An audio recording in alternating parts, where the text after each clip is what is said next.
everyone, thanks for tuning in today. So today's topic is the pre-approval process, and certain factors affect a buyer's ability to obtain financing. These include your credit score. The minimum credit score for an FHA-approved mortgage with a down payment of 3.5% of the purchase price is 640.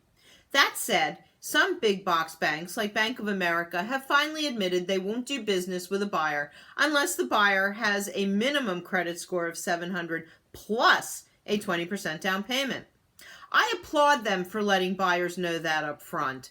Too many times I have seen well-qualified FHA buyers originate mortgages with big banks only to find themselves in mortgage limbo. The bank has no reason to deny the application, but it's also against their internal lending policies to write the mortgage. So the application sits and spins while the underwriters keep asking for the same information in the hope that they can find some reason to deny the mortgage or that the buyer will move on and reapply with a different bank. Your debt to credit ratio. First-time home buyers who currently rent think that just because they're making their rent payments, it's looked at the same way as being able to make their mortgage payments, but that's not how it works. I didn't know until I processed my own mortgage 3 years ago that the banks look at how many credit cards you have along with your minimum payments and how much that adds up to.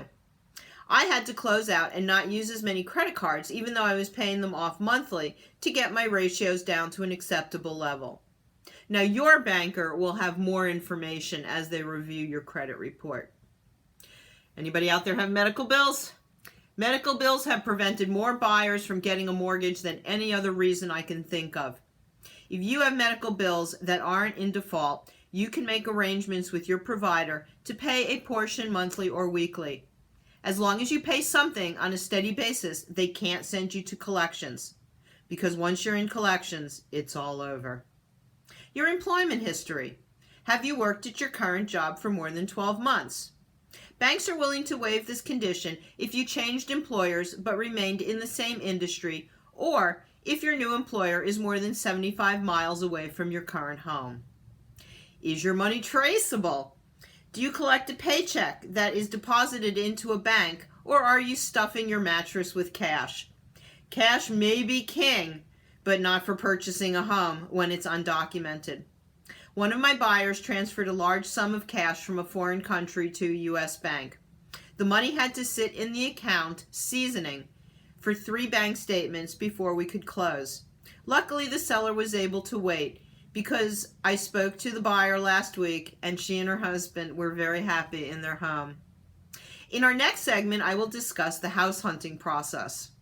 If you would like to speak with a banker to explore your options, please either email me at ruthzeiss@gmail.com or call, text my cell at 347-556-0014.